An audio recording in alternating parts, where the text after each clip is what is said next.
Okay. So, good afternoon, everyone. Welcome to Speak Project. My name is Stephen Rowe, and this is Speak Up with Tank. I'm also known as Tank. This is episode 2 in the Walker series, as we are Walker, Arkansas Ranger. She is the active duty civilian who is bringing us all types of amazing truth and insight and really incredible documentation in an effort to bring down or expose the shadow government and give the whole world the opportunity to rejuvenate and revitalize humanity and actually stand up for the human rights that we should already have. I will tell you, Michelle, that I think this is really paramount to everything that's going on, is that Mike Pompeo yesterday came out and they said basically he's forming a committee to establish human rights according to the new definition of human rights according to natural law. And I immediately hit up Kim, and I also hit up one of the people I talked to who works with Trump's cabinet. And I also hit up a relatively influential friend of mine to write me a recommendation to ask them to get on that committee. And my one friend, the contact I have who's associated with Trump's cabinet, he apparently was already asked to be on that. So that is a pretty good sign, I think, to redefine human rights. Generally people think that humanitarian law is actually stands up for human rights, but in reality, humanitarian law is just the law of war. And it really only dictates how humans can be treated during times of war. And, that's the only way any of this makes sense, because they believe that all is fair in love and war, so they can do whatever they want. So we are in a time of peace, and we are really trying to pronounce this time of peace. But to get to a peaceful place, we have to expose a lot of the negative things going on. So that's what we're here to do today. And it was a little bit of a battle to get on today. So, Michelle, let's talk about wherever you want to start. I know you're going to expose some things specifically, and you just shared some details, but you go ahead and start wherever you'd like. Well, good afternoon. I definitely believe they were wanting to stop us, from yesterday's show. After yesterday, I actually couldn't hardly get any phone calls in, and some of my very huge in-source intel, we were constantly being banned on Facebook or blocked, or messages. You could see it come through, and then it would immediately delete. And so then about 1 o'clock this morning, my 9/11 intel started having issues and being heavily censored. And we're not talking about just on Facebook. We're talking about we're having phone issues, computer issues, and so we definitely know that we're kicking the hornet's nest, right now. And so a minute ago, right when the show started from the beginning, a ringing literally came through my house. So the very first call, and it was very loud, came through my house for about a minute and a half, and then it stopped. And so they were definitely determined. And then all of a sudden I was like, okay, so I'm missing something. Something is going on. So I started sending messages, and then I had already been researching about George Nader's arrest from yesterday, and because I had already had a file on him. And so I'm going to come back to his arrest in just a minute, because it was already tied into not necessarily his name today, but it was tied into with Blackwater and with Prince, and so I'm going to bring him back in just a minute. But I want to back up because there's an importance of yesterday with the kids, okay? So this is why I want to really talk about this really fast. So sorry if I sound like I'm jumping around for just a second, but today kind of, with what I'm doing, I think now I know what the connection was with this. Okay, so yesterday when I was talking about all the kids coming missing, and we ended the show, Tank, yesterday with, we talking about Nancy Schaefer being murdered and how they moved the children through airports. But we've also have found the direct connection where they have been sex trafficking kids through cargo ports. And we have, we've got it on the Netherlands, the Norway Ring, the Jersey Island, England, London, and Florida, which Florida is one of your highest abduction rates for children, okay? And so, but all these places, I actually sent a map to your team, which I'm sure they can post for me today for y'all. If you look at the map, I don't know if they sent it to you, Tank, you can see where all these ports are at.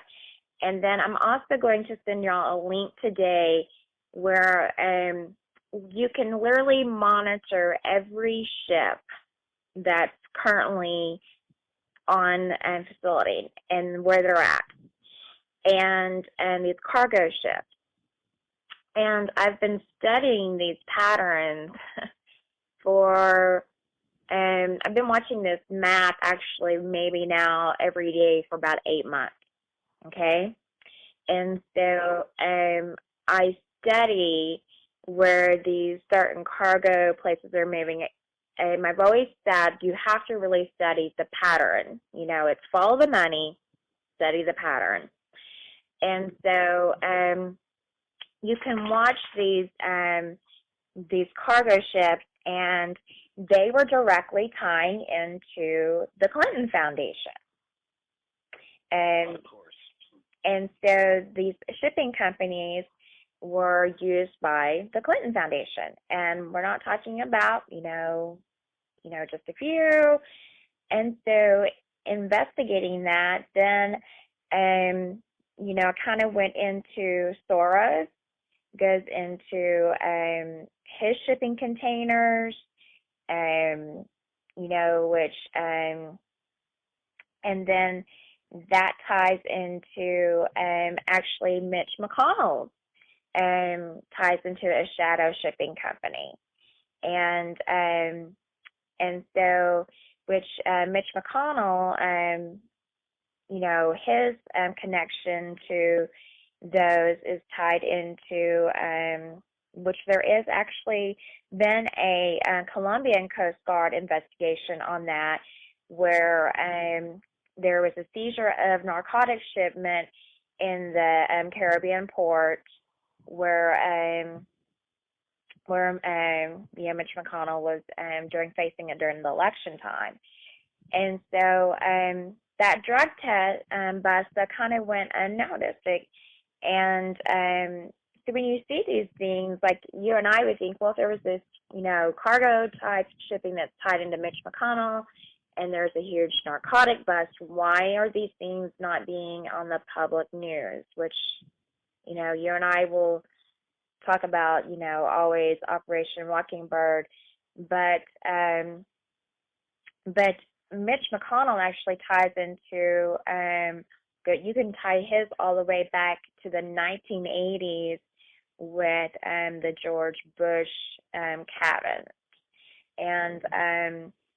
And so looking at these patterns, while I was looking at the Clinton Foundation with the child trafficking, then we realized that there were, look at her donor list. So all of you listeners out there that like to research, go look at Hillary Clinton's donor list, and there are quite a few cargo shipping companies that made donations, okay?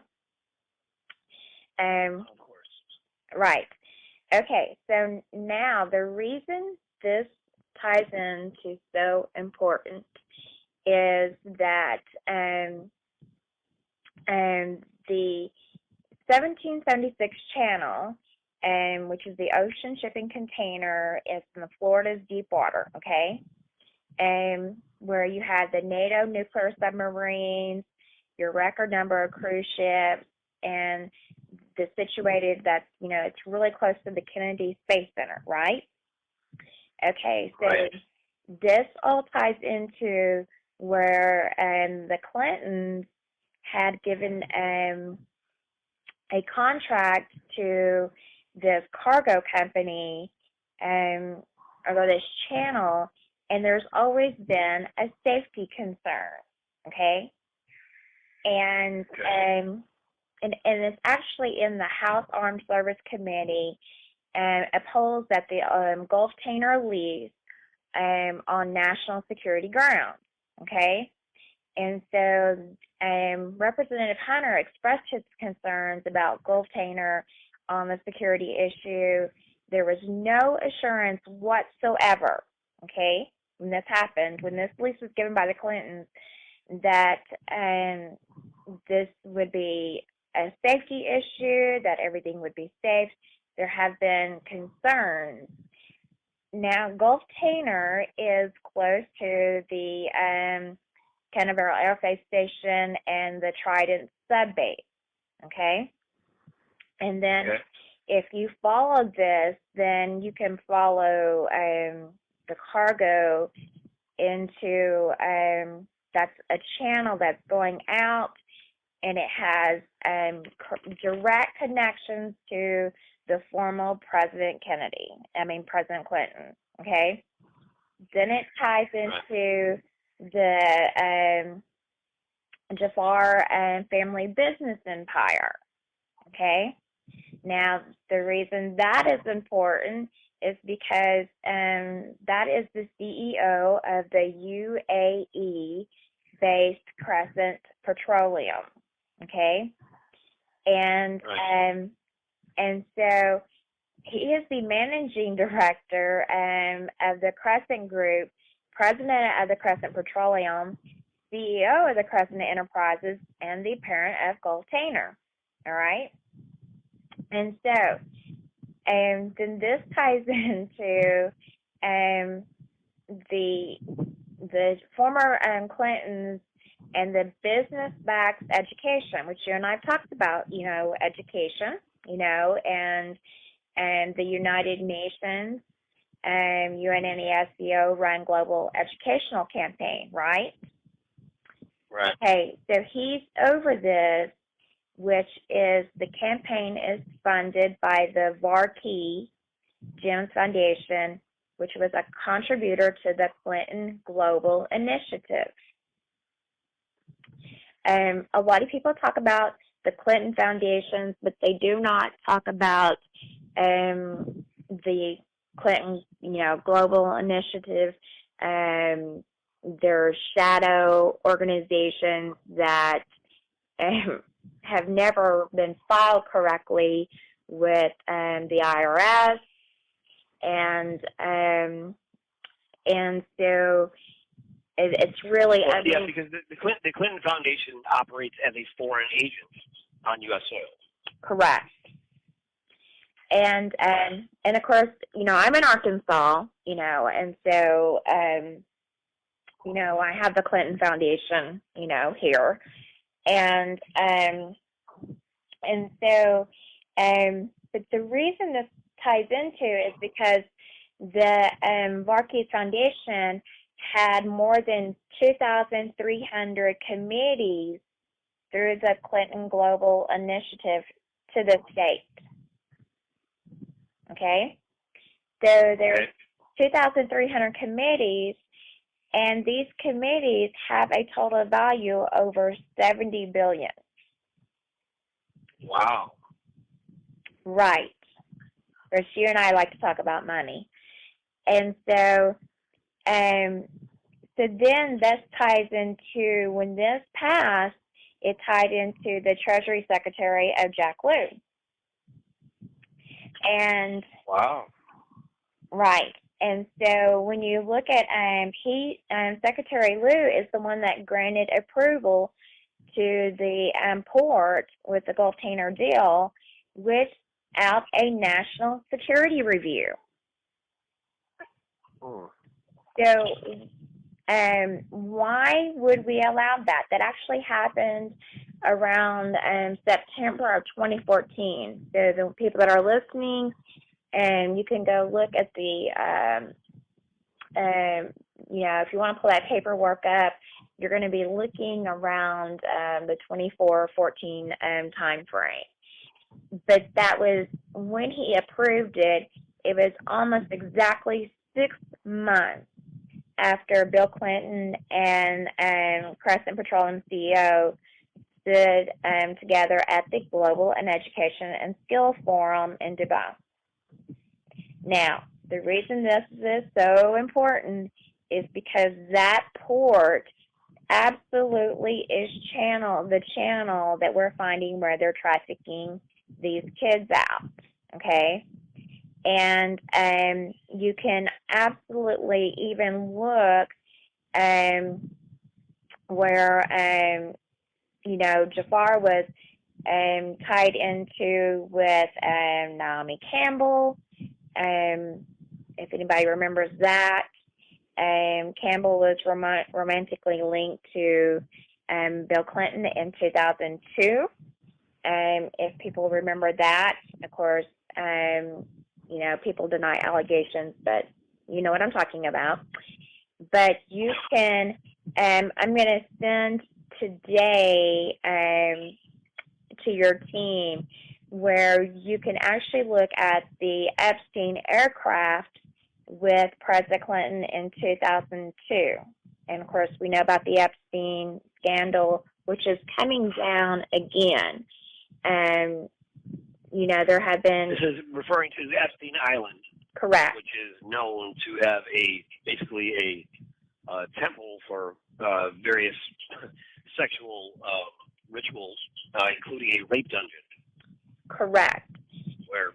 And it has no affiliation really with any country, so it basically operates outside of any laws. Exactly. And of course, if you have followed that case, you know that Clinton has flown the plane and left his security team. And so looking through the flight records, we have actually have obtained where Naomi Campbell flew aboard with President Clinton in 2002 on the Epstein plane. And I'm going to send you actually the exact log with that. You're talking about Naomi Campbell, the Victoria's Secret model, correct? Yes. Okay, so, but the reason all of that with the lure, and this is very important that while we're cleaning this up, that we really need to be reevaluating this channel, the GTUSA unit, because it is right there by the Kennedy Space Center. It's by these bases, and there was never a true security clearance area. And then when you start looking at how you've got your U.S. Navy submarine base, and so basically what I'm trying to tell you is it's looking like this area has been heavily infiltrated. And so cleaning up this process right here, you've got you really should look at this area and this area of Florida, because that's where you have your ballistic missile submarine, HMS Vanguard, arrived in that port at one point. You've got your Kennedy Space Center right there at that launch pad, can be seen from that distance. And it's really absolutely sickening to see how these cargo containers that have absolutely are tied into trafficking, American children out of our country that have been taken from American families, to other countries. Which, like I said, I'm going to show today. I'm going to send a link to your team where, people that love to watch patterns, you can start watching this port. You can, and I'm going to send you even routes directly that where we put these connections to, that tie into where these children are coming. All right.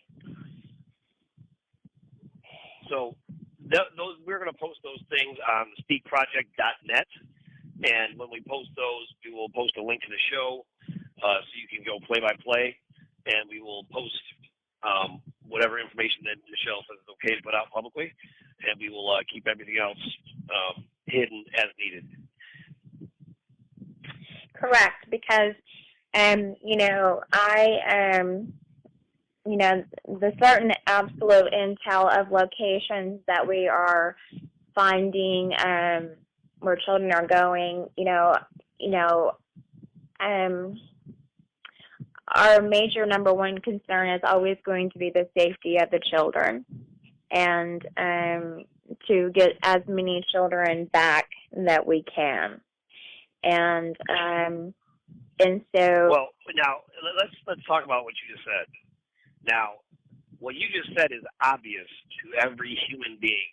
That is the first concern, because as human beings, we need to have a very serious introspective examination of what are we doing for our children, no matter where they came from, because they're children and they have absolutely no say in what's happening to them.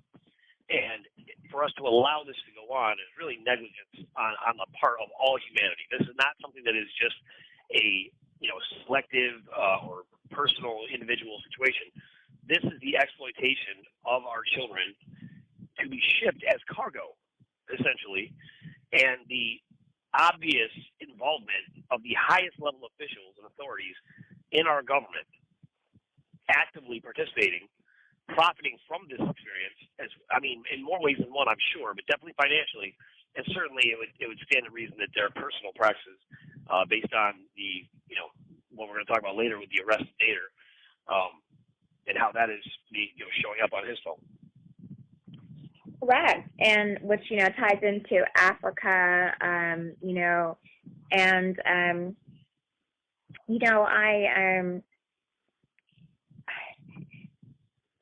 yesterday, we talked about, and people that maybe I did not listen to yesterday's show, that the average child that is brought into the sex industry, has to get 10 to 16,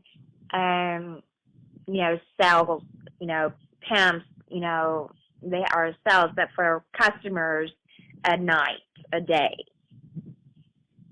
I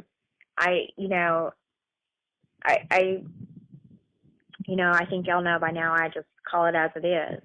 If you have a 10-year-old child, I want you to think about your 10-year-old child having to have sex 16 times today, because that is what is going on in America. That was a number from that's happening on our ground. This is not in other countries. This is not people who we think who are just politicians. These are co-workers who are buying these children, and this could be your neighbor buying a child.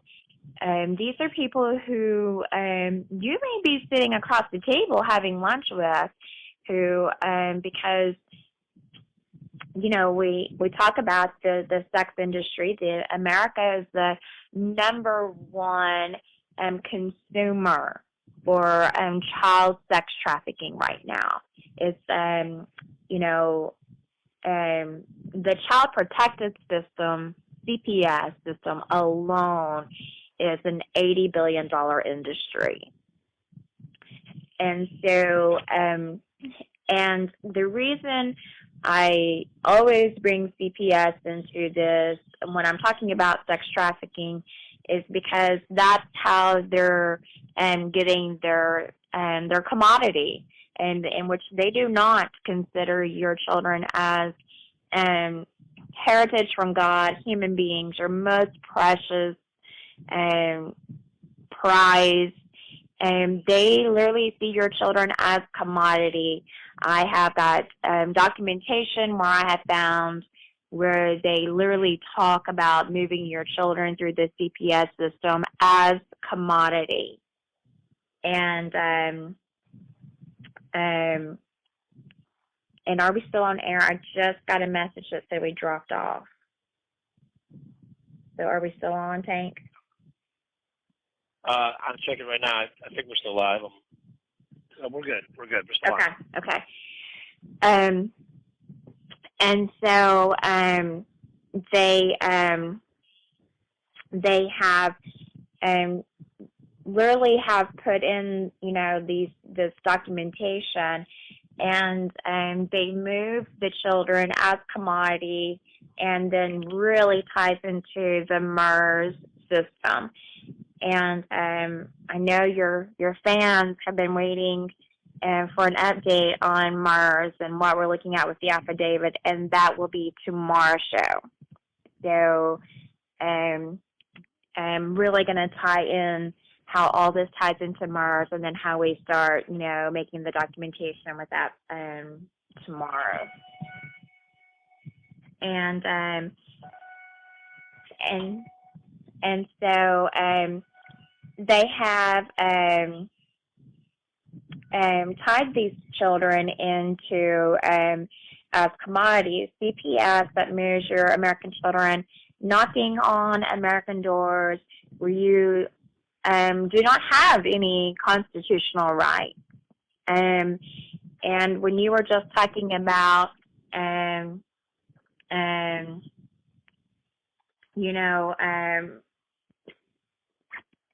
where, are you sure we're on? I've got just a text that said, and it may be just late that's coming through. 1 second, I'll check. Let me just see what they say. No, we're good. Okay. So okay. We might need a private. I could be why. So we're recording it, and then we're going to make sure that we have multiple versions of it recorded, and then we'll make sure to put it out and play it in prime time. Okay. So that we are as clean as possible. Okay. Well, I'm just going to keep going. So the reason, you talked about in the beginning of the show about rights and how we have restoring our rights as not your natural rights. Your children are not made by the government. And we need to really realize that our children do not belong to the government. Our children belong to you, Tank. My child belongs to me. And it's my family, my heritage. And if a child needs to be removed from a home in America, the number one priority that they try to tell you is that it goes to a family member. That's the number one, goal. And it's not in the system. And they can lie all day long and say, oh, that is our goal. No, it's not.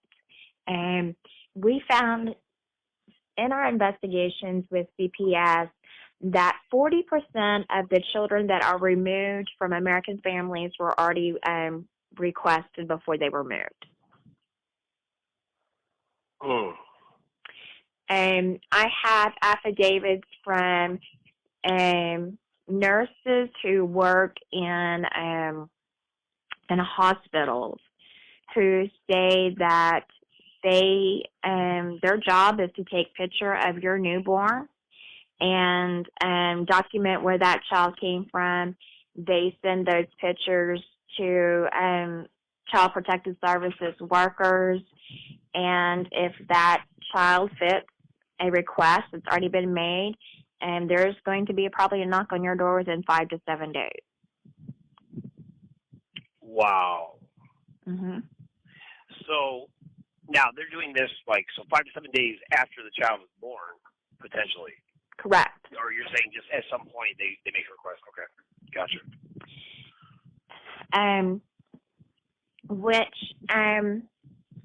What has been scary on this is that, you look at home births, how, became a trend, and, which, not necessarily a trend. It's always, was American way, and then people went to hospitals, but then you have people afraid now if they've ever had CPS knock on their door, they've lost a child, they become pregnant again. Tank, I've seen them literally move from state to state and not getting the prenatal care they need because they're scared to death the government's going to seize their child as soon as they deliver. Oh, my gosh. And that's not the way the family dream should be built, and that's not the American dream. I would be absolutely horrified to know that one of my children would carry a baby for 9 months and that child had already been pre-requested by someone, and that they're going to try to make my daughter look like she's unfit, she failed a drug test, she had cocaine in her system, because this is what they do. And that this child has been, taken, and this is the reality. This is the truth in America. This is not conspiracy theory. This is not people just want to paint an ugly picture, and this is the truth. And so wait, let me just hold on that for a second, because I always want to keep people abreast of the larger agenda with things like this, right? So, one of our veterans, has dealt with some pretty serious PTSD issues, and she spoke to Kim about this, and Kim told her this. She told her that they want to break your heart, right? Now, that might just sound like, frivolous talk to some, but I want you to think about this, that, in reality, our power is our heart, right? And that could be figuratively and, physically even. You can look at your heart that way. And the idea is, if you are, what your endeavors are, you're not profiting off, people with nothing, that you are, focused on service and you're doing all you can to change the world, that the code would kind of dictate from their end that they really shouldn't be able to harm you. And not to say that they won't violate their code, because they have absolutely no honor and no ethics whatsoever. But at least there's something there. And one of the reasons why you have veterans that, what was the number you told me, 105 veterans actually kill themselves a day? It is. Around there? It is, because 22, the number 22, I get so angry when people say around 22 veterans commit suicide a day. That is a lie. That only comes from 20 states. It does not have Texas and California in that number, and it does not pull if they came back from deployment, commit suicide in the first 120 days, or retirement. And a lot of times they also do not include National Guard. And so when we did our research 2 years ago, what I did was actually pull death certificates in Texas and California to follow a pattern to get more of the exact number. Now, during that investigation, when I was really trying to get out to work on my veterans, it's funny because the Department of Defense, someone in there sent me a message at my Google Plus, which, you really never used, right? So when that message came across, I'm like, what the heck? And it was from someone in the Department of Defense and said, "Get out of our system." And I replied back and said, "Learn to hide it better." And so they have to break the veteran, which you and I, you know, my veterans and my children are, I don't know, they're neck to neck. It's probably the one thing that will really fire me up, and they have really had to break our veterans, break their heart. So, you know, you're right. Yeah. So Kim had told Leanne this, that you know, they can't hurt you, but they so what they do is they try to break your heart so that you end up hurting yourself. And I know from talking to veterans every day that oftentimes you come back from active duty and, you know, you come back to this life and it just seems like, what were you fighting for? Part of it. Another part of it is that you are, as a veteran, it's very easy to feel like you don't have the same purpose that you had, you know, as a soldier, you know.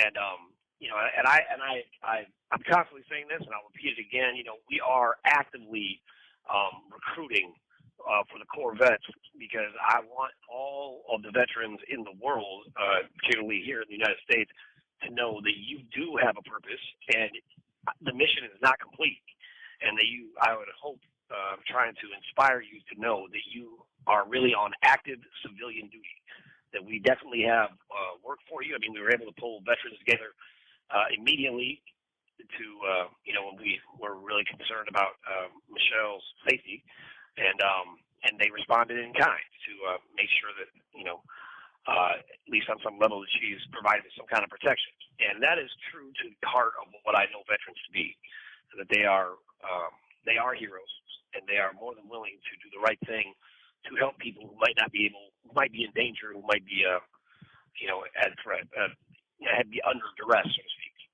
So always I feel very strongly about the veterans, that they've been put in horrible situations many times, and they've been discarded when they come home. And I want, for the record, to be clear, we do not feel that way. You know, we have a place. Absolutely not.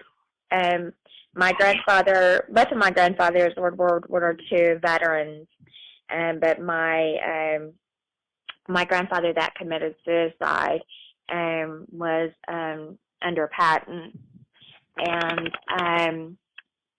you know, he committed suicide when I was 18 years old, and he is my number one hero to this day, and he is the reason I am who I am today. And so I believe that my values and my upbringing has came from a veteran, and I will absolutely never sell out my integrity. It would go absolutely against my grandfather, and I believe that his beliefs and his love for his country and for human kindness came from, you know, having a military background like he did. And and so that's probably where my love comes from. You know, my grandfather and I were extremely close, and he would speak to me as a teenager and tell me that about, you know, always get your education, because that's the one thing the government couldn't take away from you. Mm-hmm. And he told me the education you got was the education you get with your own eyes. Yeah. And so he would tell me these things, and but he also would tell me that, you know, the story was not being told exactly the way it happened. And like, a lot of people don't realize that World War II could have ended, you know, a year before it ended. And Patton actually had all of them, you know, blocked, and they actually held his supplies back where he had to retreat. And so if you don't think wars is about money, you're wrong, because actually World War II could have ended a year, and that is why Patton was taken out, you know, which we can get into one day, do a history lesson on that. But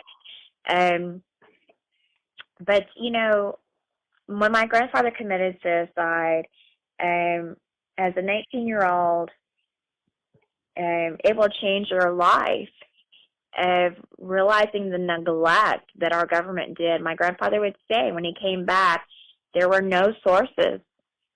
And so what did he do? He turned to alcohol for, you know, a long time. And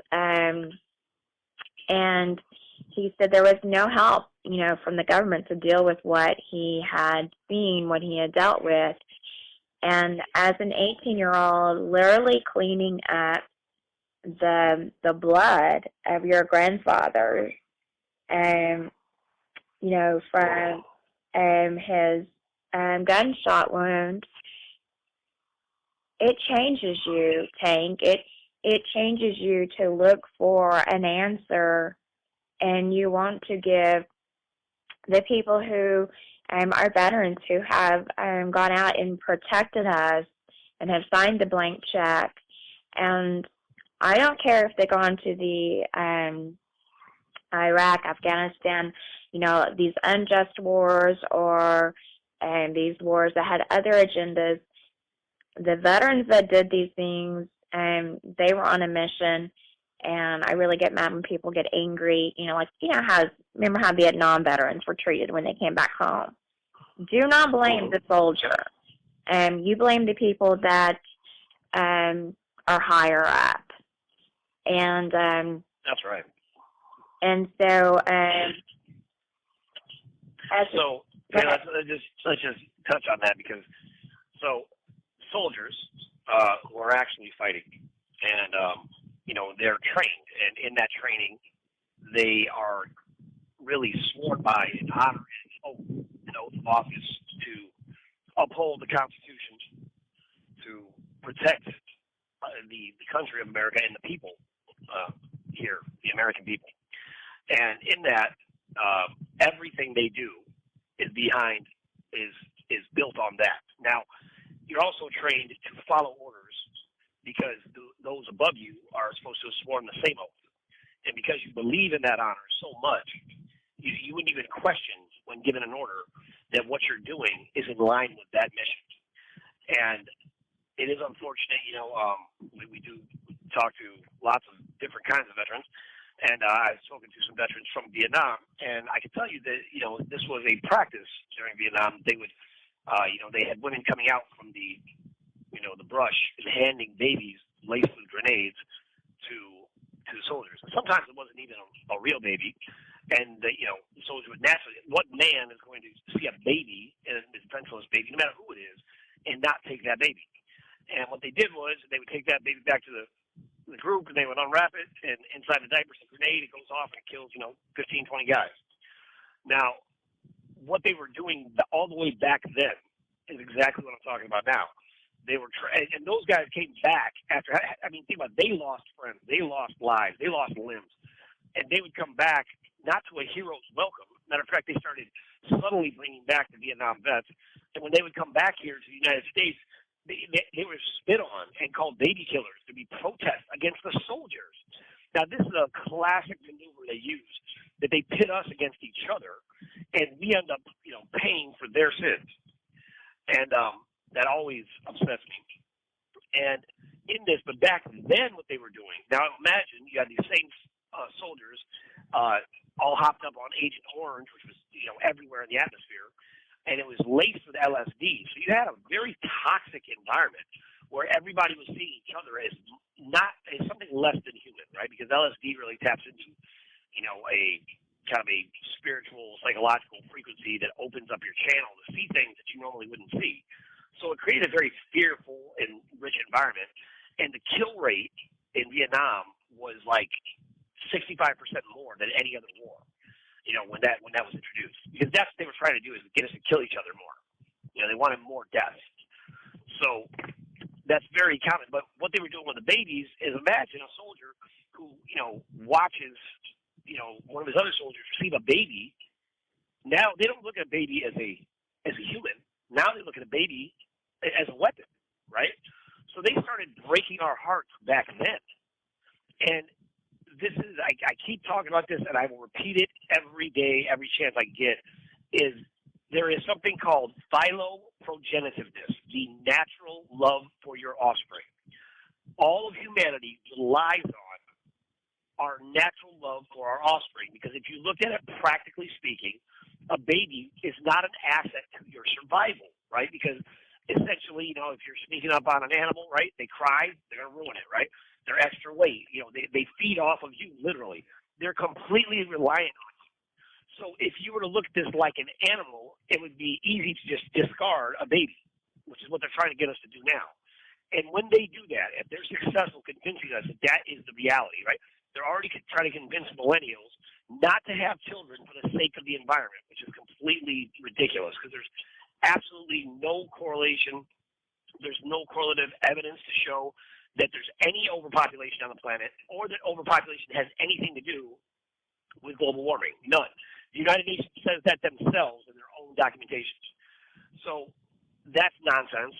But they're trying to get the population down to a manageable number to enslave us. That is to really hardcore enslave us, even more so than we are now. And they're trying to break off our natural instinct to protect our youth, to protect our babies, to protect our children. They're trying to do that. And even now, they're teaching pedophilia. This is out there, and they're trying to even deny this now. But they're teaching pedophilia as a common sexual orientation. They're teaching it in the TED Talks, the United Nations. They're having transgender story time, right? They're having all of these different things. And what they intend to do, this is the grander plan, and I'm telling people to guard against this. Wake up and realize what they're doing. When you hear them talk about these things, and they're mainstreaming abortion, so it goes all the way up to 40 weeks, and they're trying to make it a feminist empowering movement, and it's not. It is not that. It is designed to break your heart. It is designed to tear away what is natural about being a woman. It is designed to emasculate the man. That's why the man's contribution to a pregnancy isn't even mentioned anymore, because they have so successfully emasculated men, right? They're actually writing articles now saying about the toxic alpha male, or the toxic alpha male. They're promoting this openly. All of this is designed to break you away from being human, because as a human, you are unlimited. But the version that they're trying to create is useless. It's a slave. We are not slaves. We are free, and we have to start acting like we're free. So, and to be free, no, you're good. To be free, I agree with you. And people say to me, why are you fighting so hard for the children? And I have said from the very beginning, if none of you are going to get outraged over children, there will be nothing that's going to wake you up. And I firmly believe that from the depths of my heart, the bottom of my heart, that if we cannot get you to wake up and demand change, be the change, and speak out about the slavery, the modern day slavery is our children, and from the time that of conception, there is a war on life. There is a war on children, and they're succeeding because you're not outraged, you're not demanding change, you're not shutting CPS down, you're not standing up at your neighbors when CPS knocks on their door and going in there and telling them to get the heck out of the neighborhood. And I can tell you they're succeeding, just like you said, because I think it came out this week that birth rate is at its lowest percentage in 35 years. Yep. And now 32% last I heard. Yeah. So they are succeeding on their campaign of, and I understand that not every woman wants to have a child. That's fine, but we're talking about the war of, like, when you're literally saying that it's okay to allow a child to come halfway out and then, crush its skull, suck the brains out, or if the child succeeds, a 40-week abortion, and you've got women at the Trump speech all wearing white, and they clap for the wrong reasons. Come on, guys, open your eyes. There is a war on life, and to devalue, desensitize, and that has to happen because of depopulation and for Agenda 2030 to work. And these things are very real. They're and what they hope for is that they keep you busy working that 9-to-5 job, worrying about, just, going home, going to sleep, or turning the news on and watching their propaganda and not doing a dang thing about really what's going on. We all deserve better. We all should be demanding more, because this right now, what is going on, I just do not believe that, and I'm a Christian, and I don't normally get religious in here, but I'm just going to say for me, I do not believe that my God would bless me with a life of a child to be put on this earth and live the life that it's having to live right now.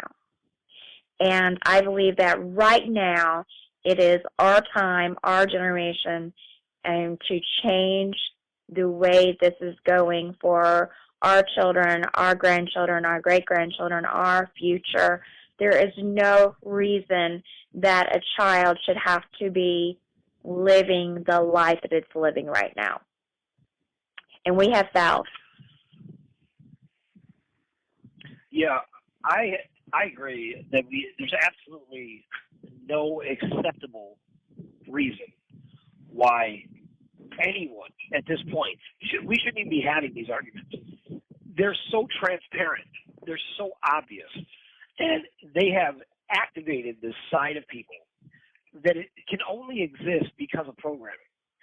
And anyone out there violently standing up, the mayor of Illinois, what a fraudulent scumbag coward. I cannot believe this man has the nerve to say that he's going to be the first to stand up for female rights to choose. That is not the choice you stood up for. What you did is you stood up for your right to profit off the death and harvesting of unborn children, and then to profit off of their full-term viable births under any circumstances. This is so unconstitutional, it's beyond ridiculous. And then he thinks he's clever, so he authorizes partial birth abortions. And what that does is they know they're going to lose when a baby is born alive, and somebody sees that and they realize you're just going to let that baby die. There's going to be unrest. There's going to be people standing up for that, right? So what they did was they made it so while the baby's alive, literally hanging out of the woman, they can murder it, which is, I don't even know what's worse. They're equally awful, right? But the fact that they think they're clever to authorize something like that, you have now all of the sins of these doctors and nurses and the women who are letting this happen. Every one of that is on people like you, Governor. I don't even know what his name is. I refuse to even say his name. Useless. I can't believe these people. We'll call him Scumbag of Illinois. Yes, Governor Scumbag of Illinois. Exactly.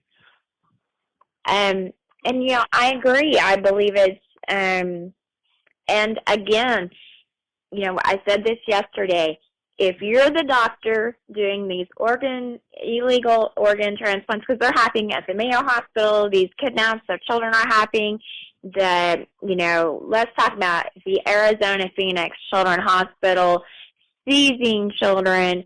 Oh my gosh, the medical background that does this research on your children. And by the way, I don't know if people realize this.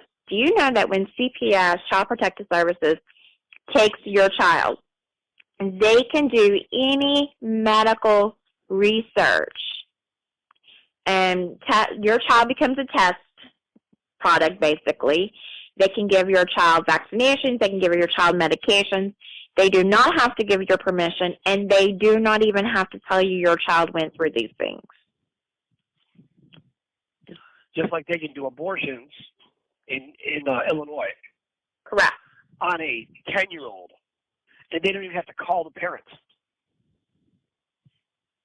And a 10-year-old, I'm sorry, is pregnant. There should be bells going off, no matter what.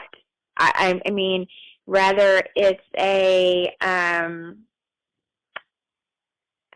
God forbid a consent to degree situation. 10-year-old children should not be in sexual play. They should not be having children. And but I also there's no scenario where a 10-year-old has the ability to have any idea what they're consenting to. Correct.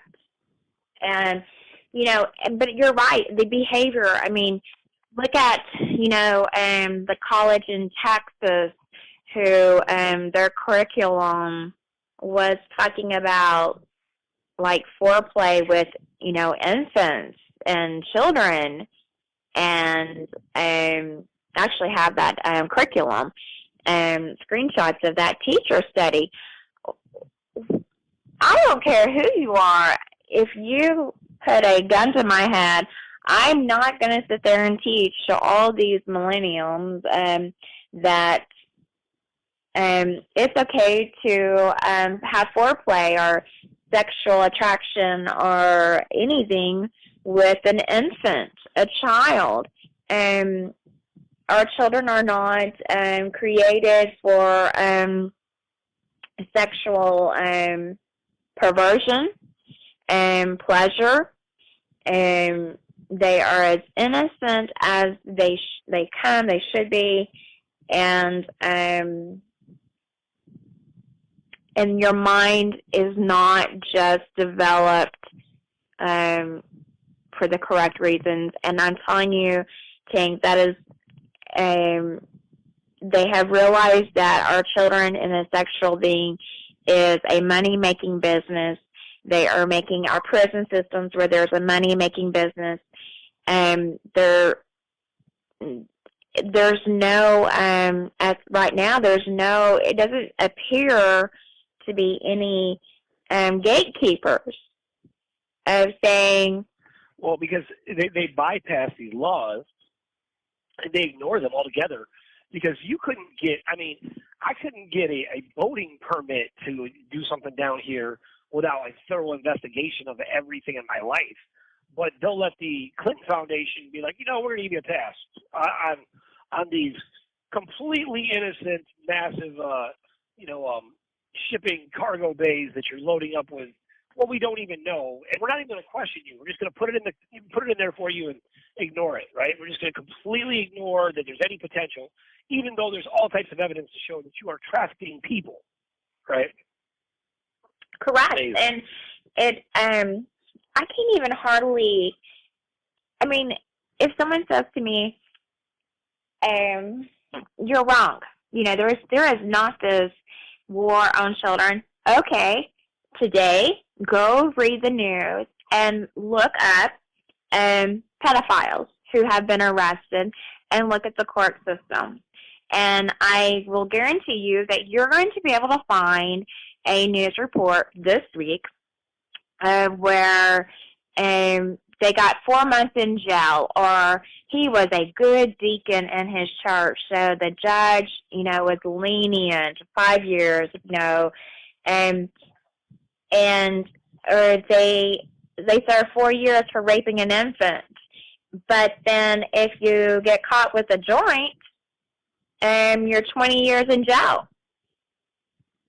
So you're telling me that our court systems and everything believe that you are more of a threat to society for smoking a plant than raping an infant.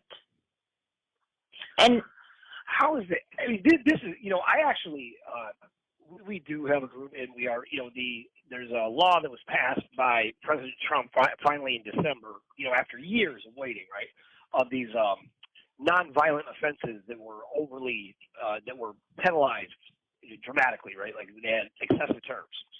And, so I have some people that were we're trying to help even now to get them out after serving 12, 15 years already for first-time offenses, carrying drugs, right? Now, I'm not endorsing carrying drugs, but I am endorsing a fair penalty. How on earth can you compare somebody having drugs in their car, not even doing drugs, just having it in their car, and compare that to someone abducting, molesting, and abusing our most precious part of life? It is a crime against humanity. The fact that even exists, every judge should be disbarred. Every judge should be taken out, period. They should be held accountable for every child's life who's been ruined because of an idiotic judgment like that they made. And then they make a judgment based on the prison system, because all a warrant is a bill. That's all it is. And they come in with that bill, and they take that bill, and they charge it off against your birth certificate because they can.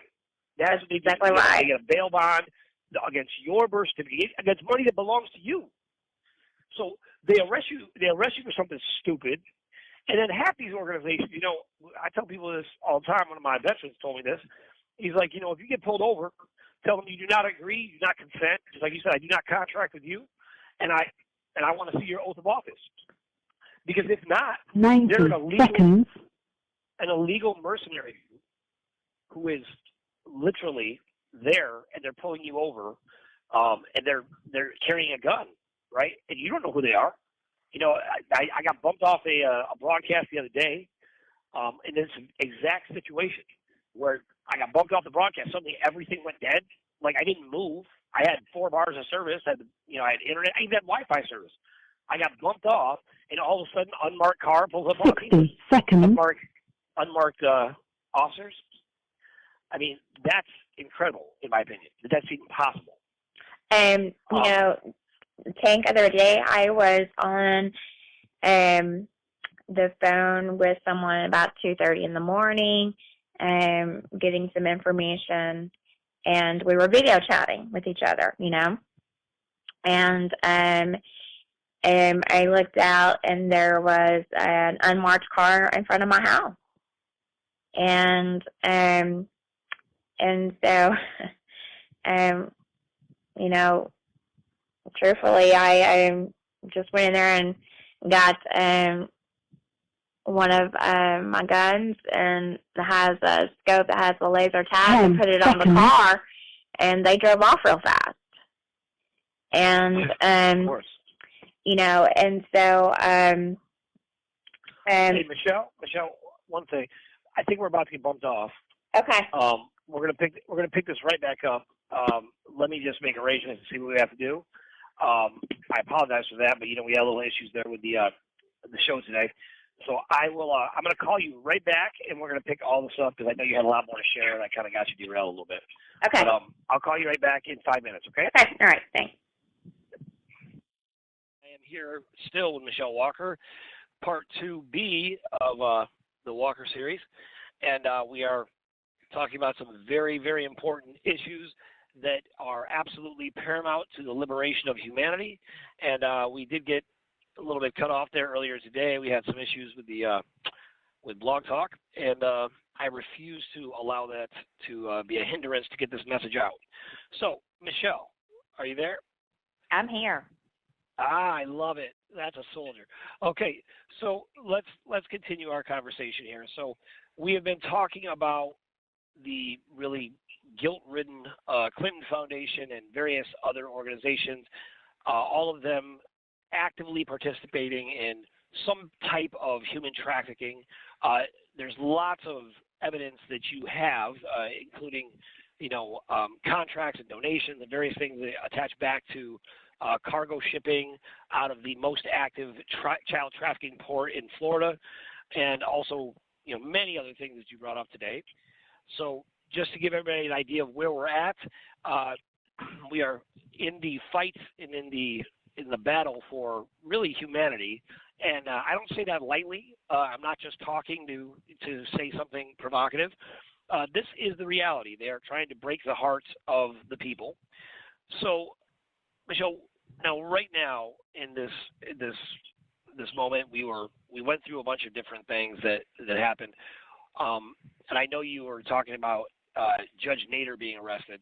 Are you ready to talk about that? To kind of talk about how that? I am, because I want to tie into, and that's before we have to close for today, and the reason that the arrest of George Nader and being very important, which you can look at his history.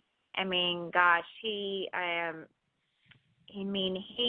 has actually a businessman who was facing charges of child pornography actually in the early 80s, okay? And so I really hope that when you think about that, you think, okay, the system has not stopped this. We have to have a system that's going to be built to stop this. Now, he was arrested at the JFK airport, and there were phones seized with child pornography, and there were 3 of his phones were seized and found multiple files of child pornography, and which point a second search warrant that was issued for similar files. There were 12 sexual explicit videos of minors that were found on Nader's phone.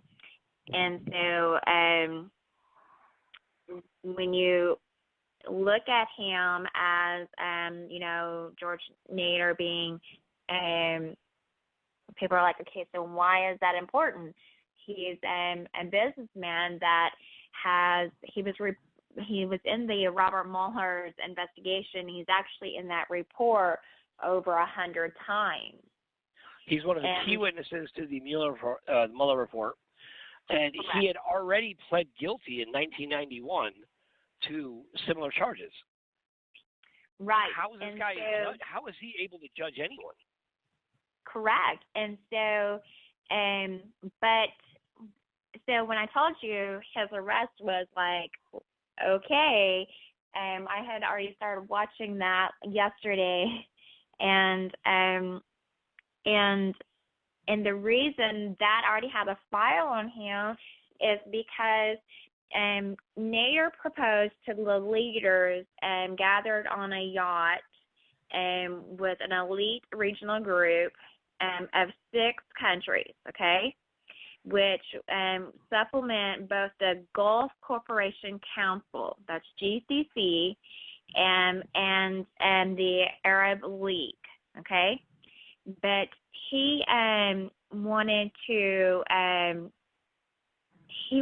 set up this group on a yacht. It was in 2015 that he was on this, and he said in this group the states could force a region that the U.S. government could depend on to counter the influence of Turkey and Iran.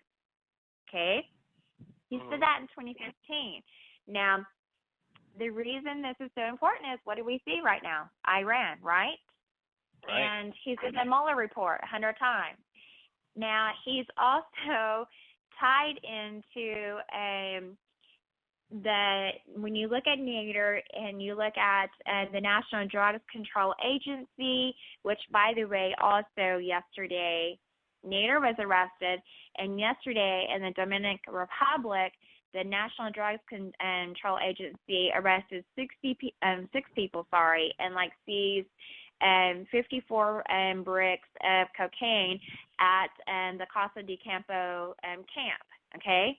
Now, why that is so important is that the Casa de Campo is owned by the Clinton friends, which is the Sugar and Power family.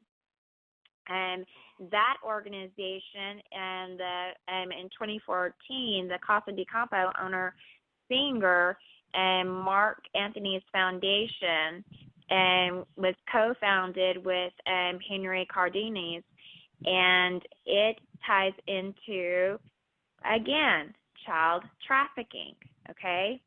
And so when you look at all of these things that are coming down, which I'm hoping, that, I'm praying that we're seeing the dominoes beginning to fall, because you may see just, the Nader was arrested, but what I was looking at was the pattern that Nader is tied into the Mueller report.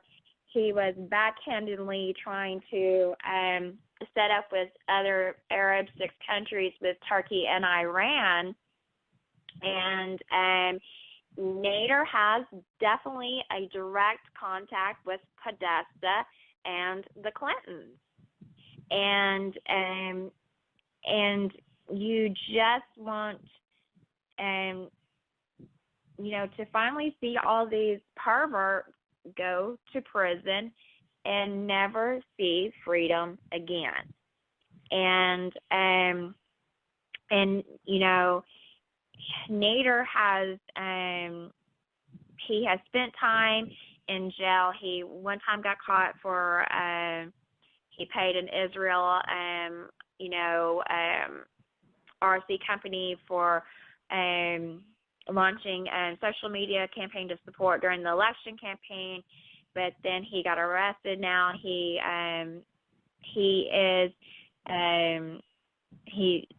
was a major GOP donor with Eric Pence, who is tied into Blackwater, which, if you know, I know we're going to run out of time today, but with Eric Pence, Blackwater, Blackwater has absolutely been tied into child trafficking and these shipping and trafficking. His sister, of course, is the director of education. What's her name? I'm blanking. What's her name? For Eric Prince? Yes. I'll get it looked up right now. Here, you know what? Before you go into that, let me just give a little background that many might not know about Eric Prince. So Eric Prince is the last one who is identified as the Black Dragon. Now, the Black Dragon is the bloodline families of the Illuminati or the Cabal. He has had a lifelong mission to be basically crowned the king of North America, because the goal of the One World Order is to divide the world up into 5 basic regions, and he wants to be the king of that. Most recently, when President Trump went over to, Vietnam, there are certain vaults that exist there. And in these vaults was said to be $27 trillion in United States, U.S. dollars, in super notes. And these super notes are essentially printed in North Korea with what was given to them as a printing press by the Rothschilds, out of Switzerland, I believe, or France. And basically it prints the exact same currency that we have, but the only thing is it has a duplicate allocation number. So it's not real. It was $27 trillion in really fake money. And when they went into those vaults, what would have happened is they would have tried to do a fake currency revaluation, which would have really demolished the world economy. And President Trump was being given bad advice at that time. But the Secret Service checked out all those vaults, and when they went to those vaults, all of the money had been removed. and I know who removed it as well. But that's Eric Prince's last big contribution as the Black Dragon, and he is. Any one of these elites, they know what they care about is money because they think the money rules the world. So they will gladly traffic children with absolutely no conscience, no reverence, no concern about the child, the person that they are, the power that they represent, or the potential that they have, or the heart that they're breaking, or what they're doing to humanity because they don't care, because they view themselves as above us. Let me just double check here and make sure that one of my yeah, and I don't think he was actually the Pindar, just the Black Dragon. I'm not sure who the current Pindar is, Pindar is just the term used by the dragon families. It actually translates as the penis of the dragon, and they all strive to be that. And at one point it was Hillary Clinton and Barack Obama. I'm not sure who it is at the time. So I'm sorry. And you were leading that into Eric Prince and Blackwater. His sister is Betsy DeVos, the education secretary. That's one. Yes. That's how I was trying to remember her name. But Nader was, the Arab leader, Zayed's MBZ man also. And so, sometimes Nader served, as the envoy representing the Saudi Arabia's crown prince, and then you look at where he had the meeting including Blackwater, Eric Prince, and Joe Zamal, and with an Israel specialist in social media manipulation, and so his arrest yesterday. I always say, when people say, oh, well, they closed the door, and I'm like, we can take them down through a window. You tell me we're going to shut one door, I'll find a window. And so what I believe is starting to happen is that with these arrests, that we have to hold the people accountable and bring the attention to these connections. But, Tank, maybe I'm wrong. But hopefully these arrests are being that it's the back door. We arrest them on these smaller, and I'm not meaning smaller charges by downplaying a child's video, okay? You know that. But course, it's the back way of arresting them to get,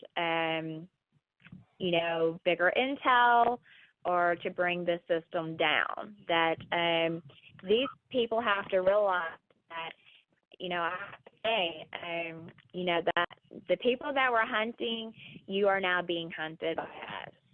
And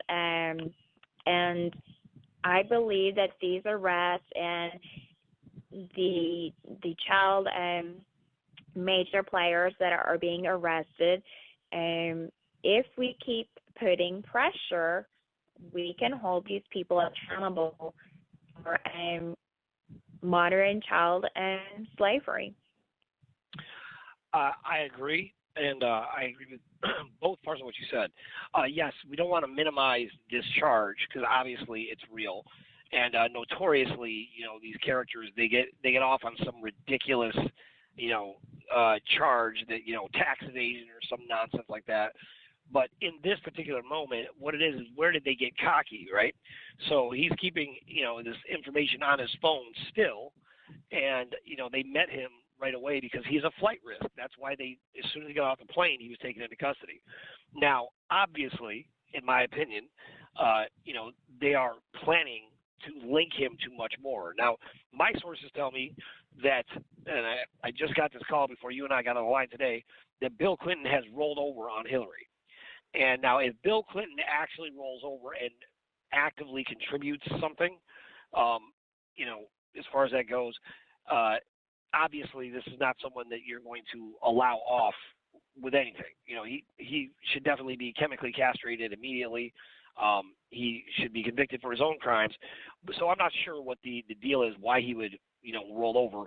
But that being said, he would definitely have more insight into vast, extensive, ritualistic killing and practices and rape, sexual rituals, all types of things that would give us a real insight. Now, I pray to God that that's true. I highly doubt it, to be quite honest, because these people are so arrogant, they're so ignorant that they think that they're going to keep being able to do this. Now, getting someone like Nader and embarrassing him in this way, in a very public way, is important. And now that they know they have him in custody, he has no place to go, because anybody else who gets charged, they're going to blame Nader. He's going to get killed anyways by the order. So keeping him in custody is as much for his safety as it is for ours, because keeping him in custody allows his testimony to be shared. Because obviously, like you said, he has broader connections, and there is a massive worldwide child trafficking issue taking place. Now, I think this goes hand in hand with defining human rights, right? And really defining them according to natural law, because natural law is really God-given laws, right? These are our unalienable rights. And humans certainly have the right to live, and we certainly have the right to protect our children. And when all of these factors that you have just talked about just today, those alone, they're very obvious infractions on all those rights. And the crimes for human rights violations really, they're generally life in prison or death, which is exactly what they should be, And I don't think we should have to pay to continue to keep somebody in prison. We should just really, at some point, I expect President Trump to start acting on the Insurrection Act. We have an insurrection. We have foreign agents on U.S. soil who are trying to take over the government and the world. And that's the reality. That's why he's reaching back to this insurrection law. Now, when he re-implements this, that means that the U.S. military can go in on U.S. soil and get rid of this factor. And I know for a fact that the Pentagon right now is with us. So I certainly expect them to start acting. I would have to believe that active military, although they probably can't talk about it, they have got to be chomping at the bit to take out some of these guys, because they have been used by these corrupt, not leaders, but these masters of mediocrity that have somehow exalted themselves to, fame and position for doing nothing other than being, evil scumbag pedophiles. And whatever else it is that they're doing, and what are the ways that they're making money and profiting off of us. This is a call to liberate humanity. And if you want to be liberated as a human, you have got to connect with what it means to be human. And I think that's really where it starts. And a lot of what you're talking about, we do have to make these connections, because these connections change everything. They do. And it's, like today when I was talking to you about the channel, and with, Lou, there was never a national security, with the Pentagon and everything. We have to go back and look where these places were infiltrated. And this is our country that has been infiltrated, that we have a security issue. And that's, where the connections are coming in, why, it's, I know sometimes maybe you're thinking, I don't know, Tank, if you think, well, where is Michelle going with this? And where I'm going with it is to show you where all the programs have been infiltrated, and how they're moving the money and the trafficking, and where this part has to come down to establish what you're wanting to establish, and so, which we all want to establish this, but we all play our part, right? There's no way I can do everything you're doing. You can't do what I'm doing. And so what is so important for all of us as whistleblowers, as just a human being, start looking out for your neighbor, look out for mankind, and start being the voice to protect these people. And we don't have the piece of the puzzle, right? And the puzzle is not the answer is not, it does not lie in one person. It does not lie with just President Trump, or if you don't believe in Trump, if you believe in something else, it does not matter who you believe in. The answer to the solution does not lie with one person.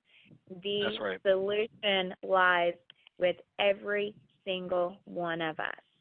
And every one of us has a piece of the puzzle to change the outcome of how this is going right now. And we are all given signs. We are all given gifts, and they have worked very hard to decompress and to make you feel like that you're insignificant in this world and that your tragedy should just get you down. We're really not indifferent like they say we are. And if we really could just stop judging people, the good people, and I'm talking about, the good people here, and whatever you're telling yourself today that I'm not good enough, I'm not powerful enough to stop this, my voice doesn't matter. If you are a listener and you're thinking about taking your life today, I would hope that you would just stop and that you would realize that you were put on here for a purpose, and every one of us has a purpose into changing the path that we're going.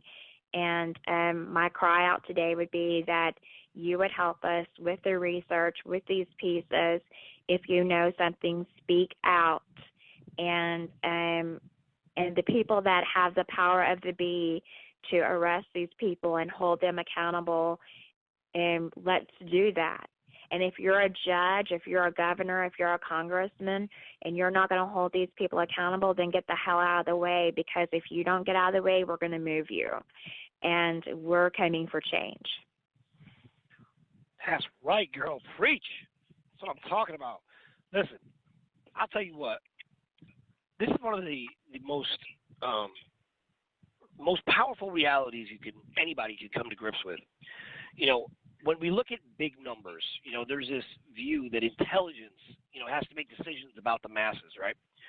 Well, I agree. There is something to be said about making decisions for the greater good. But when we're talking to people on the ground, every cell in the body has to play its part. Now, you are a cell in the body. Now, this is humanity at large. Now, if you think that what you have to say is not important, there's just nothing further than the truth. If you see something happening with one child, okay, say something. Because I'll tell you what, if that was my child, believe me, I will be forever in your debt. If there is something that was hurting my child, there's nothing I would not do to just invoke that sense of duty and brotherly love, or whatever you want to call it, that agape love, just the natural instinct everybody has to protect our kids. I don't care how busy I am. I'll walk off a job to protect your kid. I swear to God on my life. I don't care, because that job is just going to be more work, and it might pay the bills for a while, but your child, I have no idea what the potential of your child is. So I'll do everything in my power to try to protect these kids, because the thought that these animals exist anywhere is absolutely disgusting to me. I don't know how anybody can be indifferent about it. There ought to be such an absolute outrage. And this is how Michelle started our previous show today, was she started out talking about this very thing. If you don't get angry and furious and upset and disgusted and driven to action by the absolute corruption, violation, molestation, abuse, the murder of our children, then nothing about you, nothing will matter. Matter of fact, and I would make an argument, because I'm not as nice as Michelle, I guess, is that you're not even human. You're not even human, because you should care enough to do something instead of sitting around collecting your paycheck waiting for somebody else to do something. Do something. All of us have to stand up for our children, because if we don't, they're going to kill us. And that's why I always go back to the larger mission, which is all about, what they're trying to do. They are not just trying to attack certain individuals who you don't care about because they have a different belief system than you. They are not just going after, your rights to, have your sexual orientation. They are not just going after, women, to attack women. That is not true. Every word of that is a lie. What they are doing is they are pumping your head full of issues that do not matter. They don't even concern you. They're not even relevant or important. They'll have you voting on a candidate over gay marriage to make gay marriage legal while they're poisoning your water, poisoning your food, poisoning your air, trafficking your children. What of those two issues do you think is more important, gay marriage or, making sure you can drink without being poisoned? Because you can't escape it. Because when they're poisoning your water, you go to take a shower, you know what? You're still in a cloud of fluoride that's damaging your body. Now imagine that. Imagine how simple they're attacking. Every one of us and all of us are in it. We are all in the foxhole together. And if you are under the delusion that it doesn't affect you, you are wrong. It affects all of us. Now, Michelle, do you have anything else you want to close out with today? Or anything else you want to bring up? Tamar, no, I think that we've kind of, I hope that you think where we're going with this week. And yes.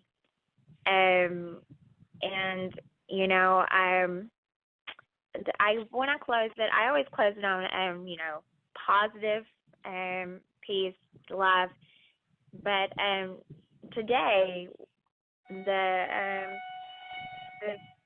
people who absolutely tried to stop you and I talking and this recording, and who think that you have the power to stop Tank, his team. I want to give a shout out to your team today for making sure that we got to speak. Thank you very much. And but the message today, I know what you've done to my family, and I know what you tried to do today. And I'm going to tell you right now, you are not big enough to play on my playground. You will not stop my voice. Even if you kill me, I will speak from my grave. So you need to go find somebody else to mess with, because the message is going to continue to be delivered. And so for the people today who try to stop this, you did not win. You will not win. And I'm going to continue to come for you. And so thank you, Tank, for your team for not giving up and giving me a platform to get my research, my work out.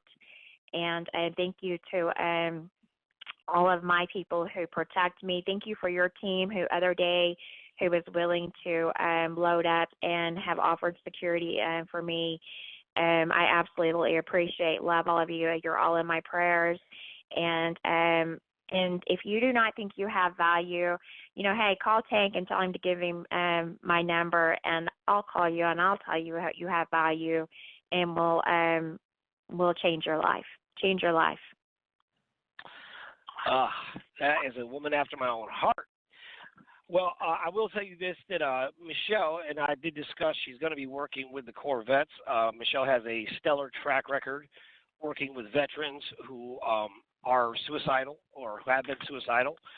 You might have heard her speak about the real numbers, which are closer to 105 veterans returning from active duty who commit suicide every day in this country. And she is actively and really has a gift for it to prevent things like that from happening. And we are going to create hotlines. Actually, we're already in the process of this, of creating hotlines so that veterans can call in to the Corvettes and they can speak to other veterans. And for those who would like, a little special touch, we're going to do our best to figure out the best way to make Michelle available as well. She is the real deal. When she offers her services, I know a lot of people do a lot of talk. I can tell you that she is not all talk. She definitely shows up to the game. So I appreciate it, and that is exactly what we need at this stage of everything taking place. We are in a fight for the liberation of humanity. We are in the fight for the existence of humanity, and I cannot point this out enough. They are right now trying to castrate you. They're trying to emasculate the men. They're trying to defeminize the women, and they're trying to make all of us so we don't reproduce. They are terrified of us as individuals, as any one individual. Standing up to them is more valuable than 100 of them doing what they're doing. One individual is more powerful than 100 of them, easily. So I want to encourage everyone that hears this now and in the future, please make it your business to make a difference today. Find a way to help somebody. Stand with the people. The people are in a situation where we are under siege. And even though we're winning, and even though it's getting better, in many ways, there are so many factors working against us that you cannot rest on this. You cannot rest assuming that we got this covered or President Trump's got this covered. President Trump is not your savior. You are your savior. So if you're going to make a difference, it's going to come from you. Now, President Trump is doing his part. All of us should be accountable to do our part as well. So with that being said, I want to tell everybody thank you so much to the Speak Project team and all that you have done. I know that this was not easy to get this message out, and I appreciate your patience and resilience and just your integrity and your heart and beauty, everything about you. I just appreciate it. So that being said, everybody, I want to say good night, and keep in mind, we cannot back down no matter what they throw at us. We cannot show our weakness in any way. So move forward with absolute confidence that the world can only change when we change our mind about what the world is supposed to be. No retreat, no surrender. Have a good day, folks.